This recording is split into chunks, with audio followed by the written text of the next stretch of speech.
Hello guys, this is Kuya Mike TV at samahan niyo na naman ako na sagutan itong APS topic sample exam.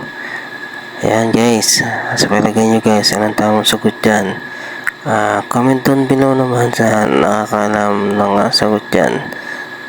Paki-comment sa ating comment section. Guys, may request sana ako, baka pwede naman na pakishare naman ang aking mga video para yung kapwa natin KLT21 na batch 3 na malapit na mag-exam makatulong din sa kanila to.